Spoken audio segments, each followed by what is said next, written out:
मैं ओम प्रकाश गुप्ता बिहार स्टेट के पटना डिस्ट्रिक्ट के फतुहा शहर के नज़दीक सुनारू गांव का रहने वाला हूं। मैंने अपने बीटेक की पढ़ाई पेपर टेक्नोलॉजी में IIT रुड़की से 2012 में कंप्लीट किया। उसके बाद 2012 से 2017 तक 5 years as a maths faculty coaching institute में कार्यरत रहा और 2017 के बाद मैं अपनी प्रिपरेशन सिविल सर्विसेज को लेकर स्टार्ट किया होल हार्टेडली और 2018 में BPSC का फर्स्ट अटेम्प्ट लिखा और 2018 में ही UPSC का भी फर्स्ट अटेम्प्ट दिया और मेन मेरा जो प्रिपरेशन था वो UPSC को लेकर था और BPSC का भी साथ में हम करते थे। और UPSC में लास्ट ईयर सेकेंड अटेम्प्ट जब था तो मैं इंटरव्यू स्टेज तक गया था, बट इंटरव्यू उतना अच्छा नहीं हुआ था जिसके कारण से मेरा सिलेक्शन नहीं हो पाया। और थर्ड अटेम्प्ट में UPSC का मेंस मैं क्लियर कर चुका हूँ। इंटरव्यू होने वाला था बट कोविड की वजह से इंटरव्यू कैंसिल हो गया और वो पोस्टपोन हो गया, अभी होने वाला है। BPSC का जो फर्स्ट अटेम्प्ट मैंने 2018 में दिया था उसमें मेरे को पहली रैंक हासिल हुई है, जिसका रिजल्ट अभी आया है। तो दोस्तों, मैंने पिछले वीडियो में अपने चैलेंजेस, स्ट्रगल्स और किस तरीके से उन स्ट्रगल के साथ कोप अप करना है उसके बारे में डिस्कस किया था। और इस वीडियो में मैं प्रिपरेशन के स्ट्रैटेजी को लेकर के, टाइम टेबल को लेकर के या फिर नंबर ऑफ़ आवर्स को लेकर के मैं डिस्कस करूँगा। तो कुछ बेसिक बातें मैं क्लियर कर देना चाहता हूँ कि मैंने, पता नहीं ये सही है या सही चीज़ है या नहीं, मेरे से बहुत ज़्यादा लंबी पढ़ाई नहीं होती। मैं 12-13 घंटे स्ट्रगल तो करता था पढ़ने के लिए, बट रेगुलर डेली 6-7 घंटे ही एवरेज रहता था। और ये मैं किस तरीके से बोल रहा हूँ, क्योंकि मैं अपनी पढ़ाई को ट्रैक करता था। मोबाइल ऐप के जरिए जब ट्रैक करते थे तो किसी दिन 6 घंटे पढ़ाई हुआ तो किसी दिन 8 घंटे पढ़ाई हुआ, but mostly on an average 6 to 7 hours daily पढ़ाई होता था, जो कि अफेक्टिव था। ऐसा नहीं था कि मैं किताब लेकर के बैठा हूँ और कुछ और कर रहा हूँ, नहीं। 12 से 13 घंटे पढ़ने की कोशिश करता था, बट आउटकम जो है 6-7 घंटे का एवरेज डेली रहता था। और जो बुक्स है मेरे, वो काफ़ी लिमिटेड रहे हैं, जो मटेरियल है वो काफ़ी लिमिटेड रहा है और बहुत ज़्यादा रिसोर्सेज को मैंने कवर करने का कोशिश नहीं किया है। और मेरी कोशिश यही रही है कि जो एग्ज़ाम की रिक्वायरमेंट है उसको समझें और उसके हिसाब से अपना मटेरियल और स्ट्रैटेजी चूज़ करें। तो सबसे पहले मैं BPSC के स्टेज हैं उनके बारे में बताता हूँ कि BPSC में 3 स्टेज हैं। एक तो आपका प्रिलिमिनरी स्टेज हुआ, और प्रीलिम्स में जो क्वालिफाई कर जाते हैं उनको मेंस स्टेज में अपीयर होना होता है, मेंस का रिटन एग्ज़ाम होता है। उसके बाद जब उसमें क्वालिफाई कर जाते हैं तो उनका पर्सनालिटी टेस्ट होता है, जिसको कि इंटरव्यू भी बोलते हैं, फिर फाइनल सिलेक्शन होता है। तो बारी बारी से मैं तीनों स्टेज के बारे में डिस्कस करूँगा। तो जो प्रिलिमिनरी स्टेज हैं तो उनमें जो सिलेबस है वो थोड़ा सा ब्रॉड है। इसमें आपका हिस्ट्री भी है, ज्योग्राफी भी है, पॉलिटी भी है, आर्ट एंड कल्चर भी है, गवर्नेंस भी है, इंटरनेशनल रिलेशन भी है, इन्वायरमेंट भी है, साइंस है, मैथ है, टेक्नोलॉजी भी है। तो लगभग सारी चीज़ें हैं। इसके अलावा मिसलेनियस है, जिसमें कि आपका खेल कूद हो गया या फिर जो इम्पोर्टेंट पर्सनालिटीज़ हैं करंट अफेयर में वो हैं, और देश दुनिया के जितने भी नेशनल इवेंट हैं इंक्लूडिंग बिहार, वो हो गया। फिर बिहार का जो स्टैटिक है वो सारे इसमें कवर होते हैं प्रीलिम्स में। तो प्रीलिम्स का जो स्टेज है BPSC में काफ़ी वाइड है और इनका जो सवाल है वो UPSC से काफ़ी अलग होता है। UPSC में तो सवाल थोड़ा सा एनालिटिकल एप्लीकेशन बेस्ड होता है, इनका सवाल मोस्टली 1 लाइनर होता है और इसमें 5 ऑप्शन भी होते हैं, जिसमें कि जो 5th ऑप्शन होता है वो none of these, all of these, या फिर कुछ इस तरीके से होता है। वो आपका 5th पोजीशन पे भी हो सकता है और किसी और पोजीशन पे भी हो सकता है। तो प्रिलिमिनरी जो स्टेज है BPSC का वो टफ कंसीडर किया जाता है, जिनका कि ऑप्शन पे पकड़ है, क्योंकि इसका सिलेबस बहुत वाइड है। तो जब सिलेबस वाइड है तो अनसर्टेनिटी भी ज़्यादा हो जाती है कि पता नहीं कट ऑफ क्रॉस होगा कि नहीं होगा। तो इस स्टेज के लिए स्पेसिफिक होना तो बहुत ज़रूरी हो जाता है। फिर स्पेसिफिक होने का मतलब है कि हम पैटर्न और जो सिलेबस है उसको हम ध्यान में रखें। तो कई बार क्या होता है कि जब हम शुरुआत करते हैं तो पैटर्न और सिलेबस को समझने की कोशिश करते हैं, बट समझ में आता नहीं है, ना ही दिमाग में रिटेन भी करता है, क्योंकि जब तक जानकारी नहीं होगी तो उससे हम कुछ रेफरेंस भी नहीं निकाल पाएंगे, उससे इंटरफेरेंस नहीं कर पाएंगे। तो मेरा ये सजेशन है कि आप थोड़ा सा वाइड करके चलिए। फर्स्ट रीडिंग में जो आप बेसिक बुक्स कवर कर रहे हैं, हो सकता है कि उसमें रिक्वायरमेंट से ज़्यादा फर्स्ट रीडिंग में आप कवर कर पढ़ ले रहे हो, कोई इशू नहीं है उसमें। फर्स्ट रीडिंग ही आपका लास्ट रीडिंग नहीं होने वाला है, आपको कई रीडिंग मानने पड़ेंगे। तो आप बेसिक बुक का फर्स्ट रीडिंग कीजिए, जितना हो सकता है आप पैटर्न से या फिर सिलेबस से स्टिक होने की कोशिश कीजिए। ज़्यादा भी पढ़ ले रहे हैं तो कोई इशू नहीं है, लेकिन हाँ, सेकेंड रीडिंग जब आपको चीज़ें रिटेन होने लगेगी, रिलेट होने लगेगा, तो आप कोशिश कीजिए कि पैटर्न और सिलेबस को भी साथ साथ समझें, उनसे उनको रिलेट करके जो पढ़ाई है उसको स्पेसिफिक बनाया। थर्ड रीडिंग से तो ये जरूर कीजिए कि सिलेबस और पैटर्न आपका अच्छे से क्लियर होना चाहिए। इसमें एक चीज़ और है कि जो बेसिक बुक्स हम जब स्टार्ट करते हैं पढ़ना, स्टैंडर्ड किताबों को अगर खुद से पढ़ना शुरू करें तो समझ में बहुत कम ही चीज़ें आती है, और उसमें कई बार ऐसा होगा कि बहुत कुछ जो है आपको समझ नहीं आ रहा है, तो आप आगे बढ़ने में ही आपको प्रॉब्लम हो रहा हो। तो शुरुआत में अगर आपको समझ में नहीं आती है कोई चीज़ तो बहुत परेशान नहीं होना है, थोड़ी बहुत गूगल कर सकते हैं, यूट्यूब पे आप देख सकते हैं, बट आप फर्स्ट रीडिंग मारिए।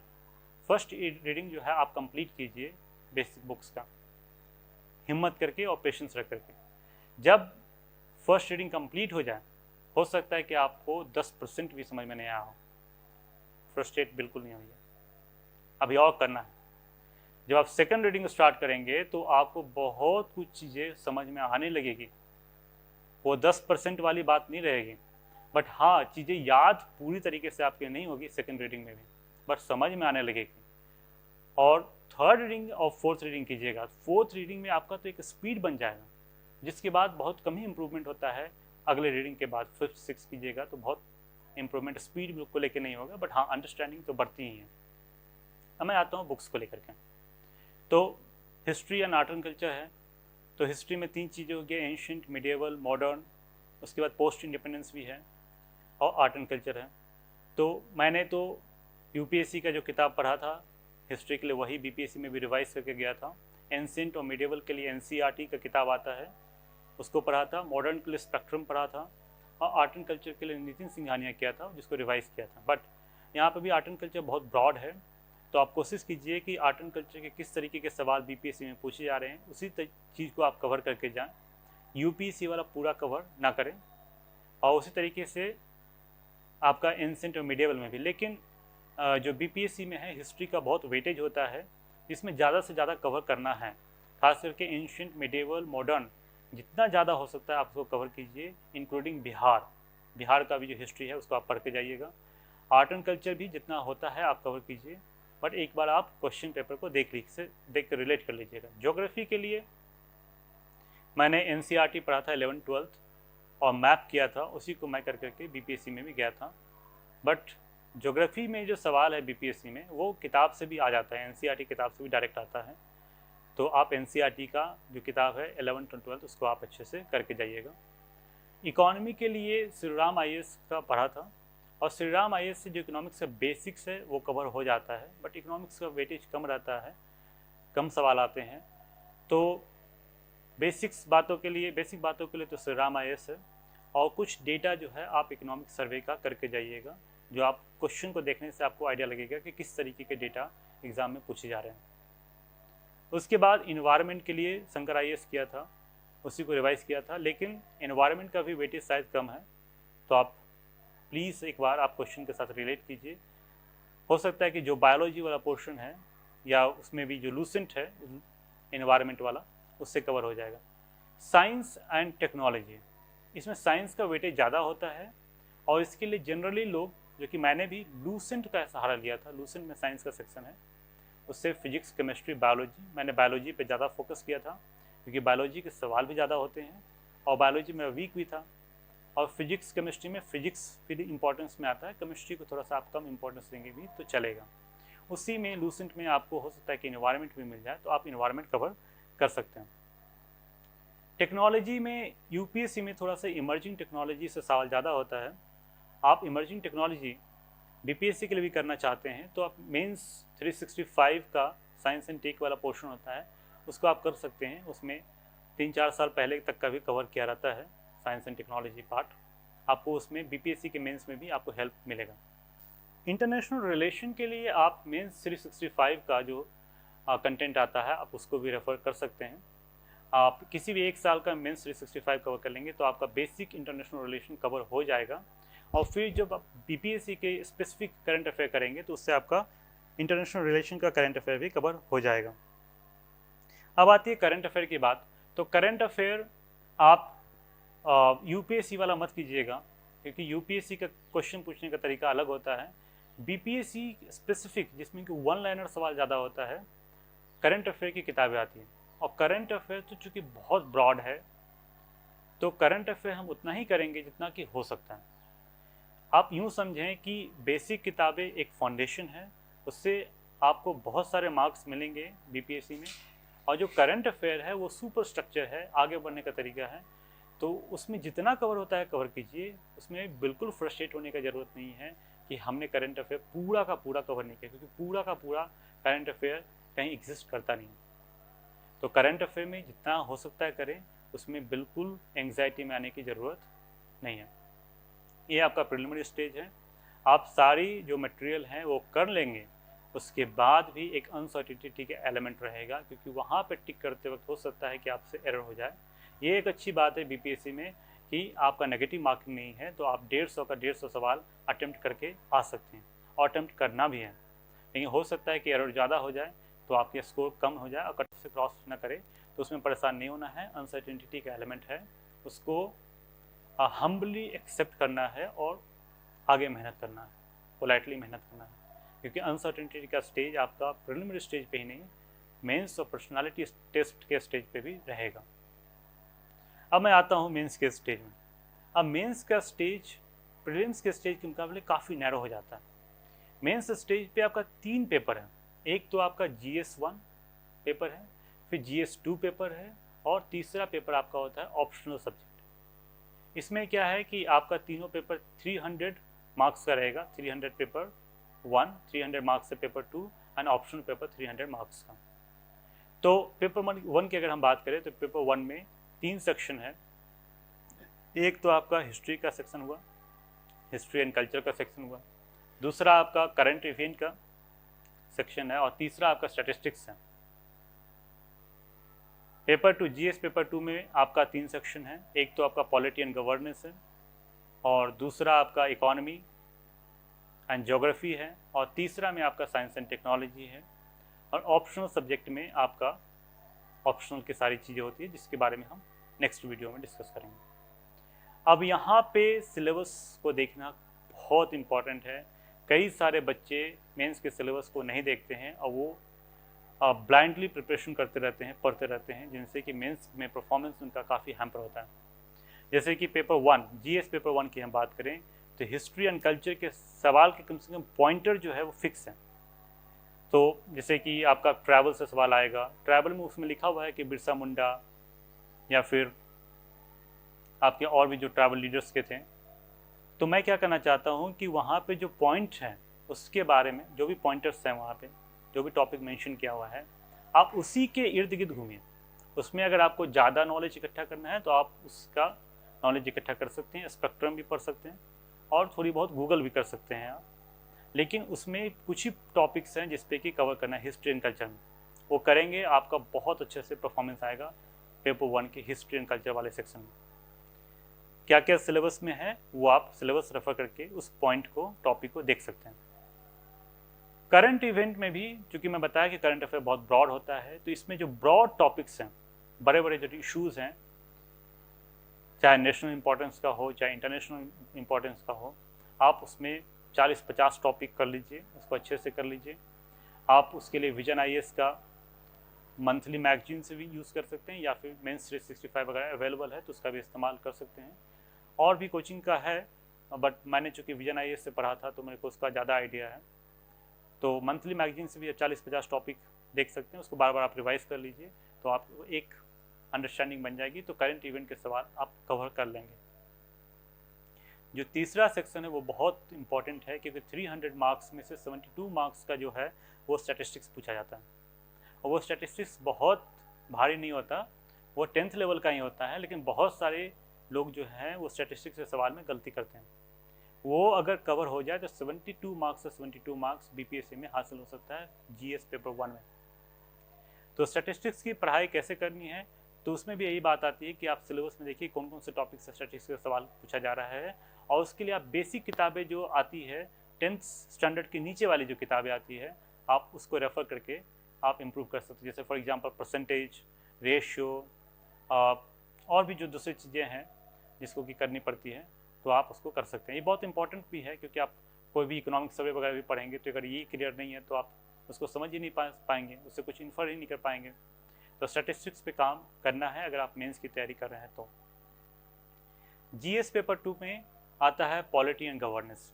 पॉलिटी के लिए तो लक्ष्मीकांत सफाई करेगा, आप लक्ष्मीकांत से आप मेंस के टाइप का एनालिटिकल स्टडी कर लीजिए तो आपका वो कवर हो जाएगा। उसके बाद भी कुछ कुछ टॉपिक्स मेंशन है वहाँ पे, आप उसको प्रीवियस ईयर के क्वेश्चन को देख करके पता कर सकते हैं किस टॉपिक से सवाल निकल के आ रहा है। For example class and caste से सवाल जनरली पूछा जाता है, जो क्रिमिनलाइजेशन ऑफ पॉलिटिक्स है उससे सवाल आ जाता है, उसके बाद पॉलिटिकल आइडियोलॉजी से भी सवाल आ जाता है, पॉलिटिकल पार्टी से भी सवाल आ जाता है, इलेक्शन से भी सवाल आ जाता है।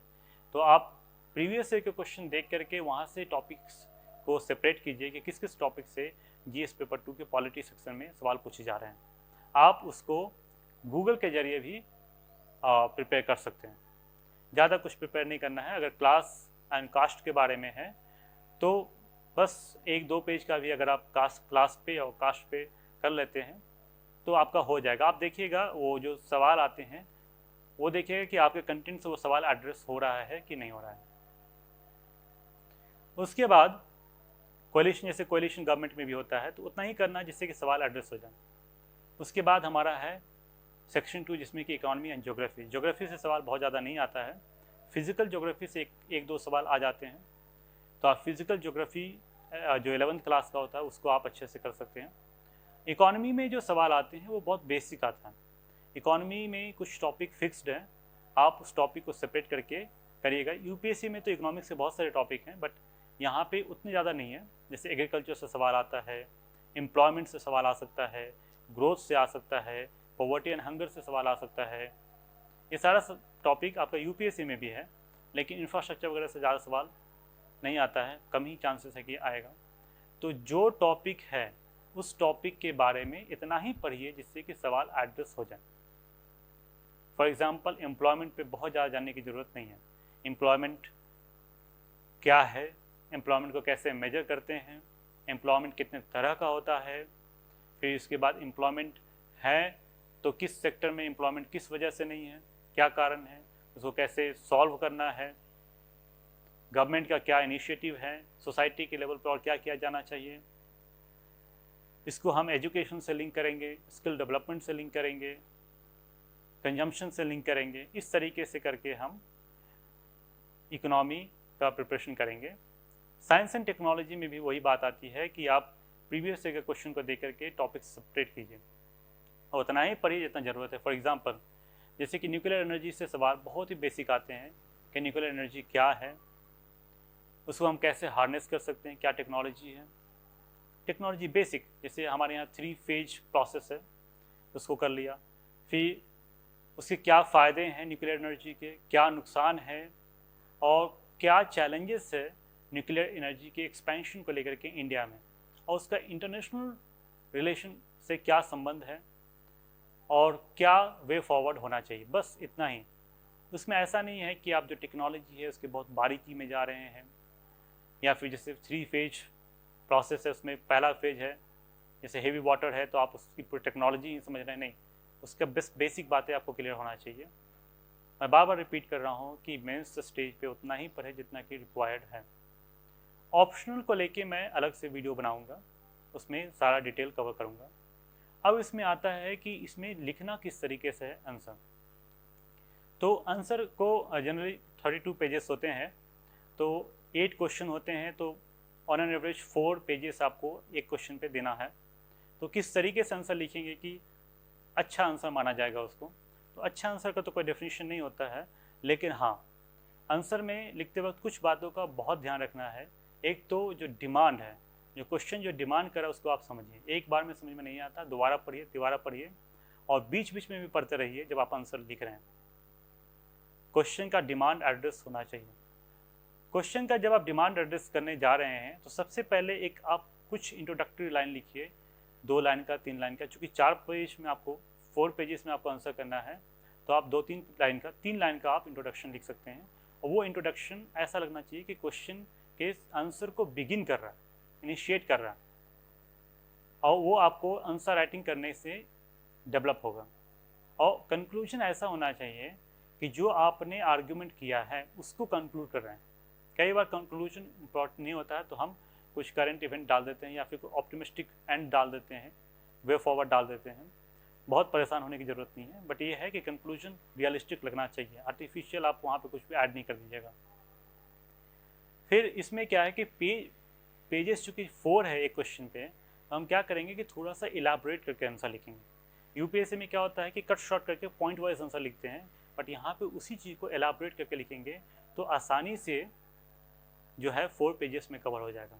यूपीएससी में चूँकि टाइम कम रहता है, स्पेस कम रहता है, तो कुछ पॉइंट मिस भी हो जाता है, तब भी बहुत परेशान होने की बात नहीं होती, क्योंकि मार्क्स भी कम ही होता है। 10 नंबर का सवाल रहता है या फिर 15 मार्क्स का सवाल रहता है, जबकि यहाँ पे 300 डिवाइडेड बाई 10 कर दिए तो 8 कीजिए, तो कुछ क्वेश्चन 32 का होता है, तो कुछ क्वेश्चन आई थिंक 36 या 38 का होता है। क्योंकि मार्क्स बहुत ज़्यादा है तो आपको थोड़ा सा ज़्यादा डायमेंशंस कवर करने चाहिए, ज़्यादा पॉइंट्स मेंशन करना चाहिए। एलाब्रेशन में इतना ही होना चाहिए जो कि रियलिस्टिक लगे, ज़्यादा एलाब्रेशन भी नहीं होना चाहिए, और जितना ज़्यादा आप डायमेंशन खोलेंगे आंसर की क्वालिटी उतनी अच्छी मानी जाएगी। जितना आप पॉइंट मेंशन करेंगे अच्छा की आंसर की क्वालिटी उतनी अच्छी रहेगी।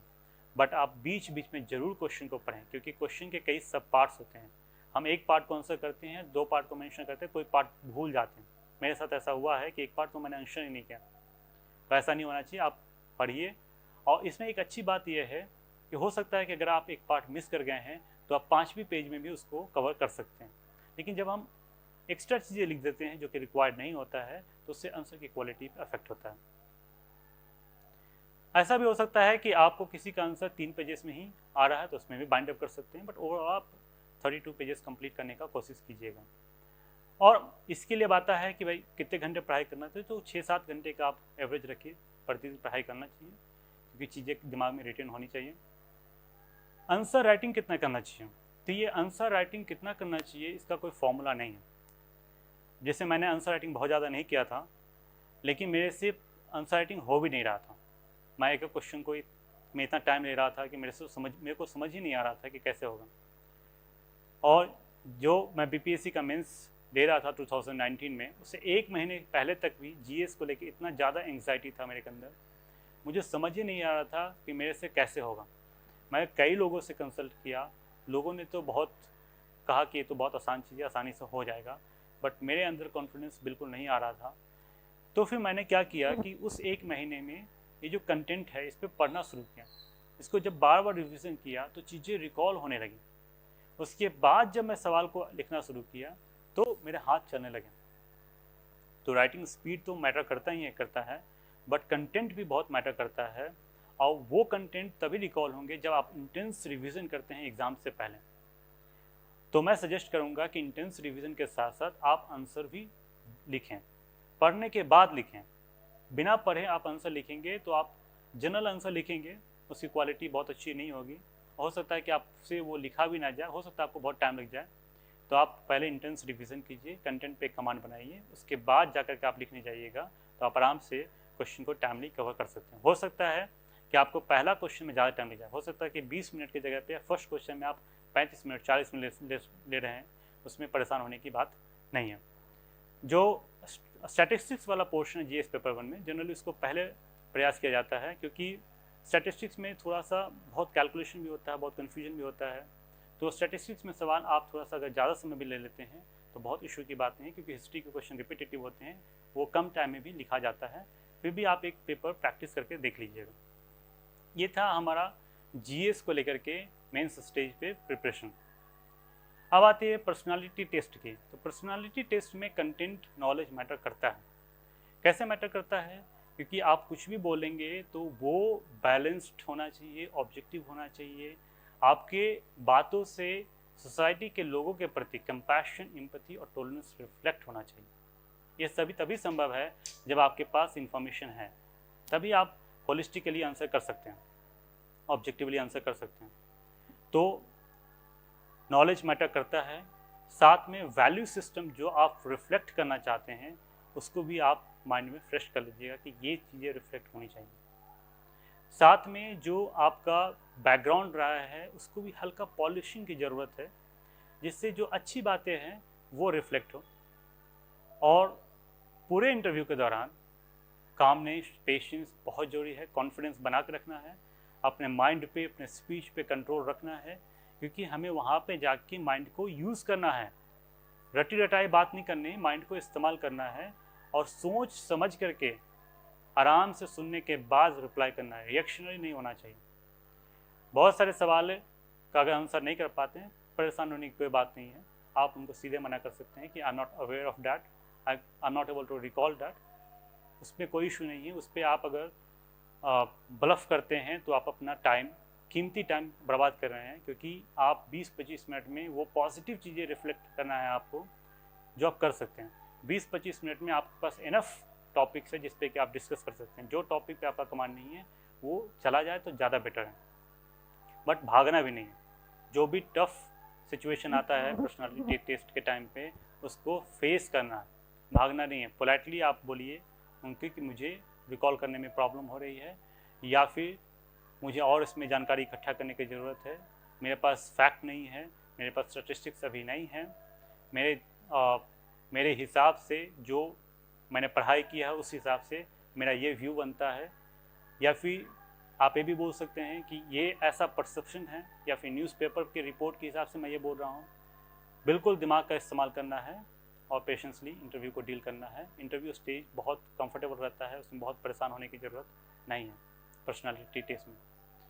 तो ये था तीनों स्टेज का जीएस को लेकर के ओवरऑल स्ट्रैटेजी।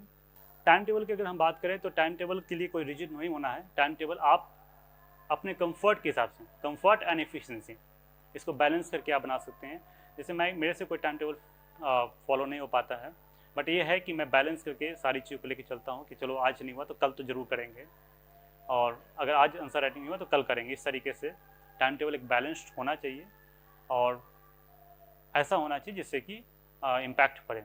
टाइम टेबल को लेके मैं कोई रिजिड प्लान आपको नहीं बताऊंगा। नंबर ऑफ़ आवर्स के लिए मैंने पहले ही डिस्कस कर रखा है, तो मुझे लगता है कि सफिशिएंट जानकारी दे दिया है। अगर कुछ रह जाता है तो उसके लिए क्षमा कीजिएगा। और ये स्ट्रैटेजी परफेक्ट स्ट्रैटेजी नहीं है, स्ट्रैटेजी तो आपको खुद ही डेवलप करना है। एक स्ट्रैटेजी काम नहीं करता है, आप दूसरी को सुनिए, उनकी स्ट्रैटेजी को कोशिश कीजिए इम्प्लीमेंट करने का, आप खुद से डेवलप कीजिए स्ट्रैटेजी, और फाइनल स्ट्रैटेजी वही होगा जो आपको सक्सेस तक लेके जाएगा। तो इसी के साथ बहुत बहुत धन्यवाद।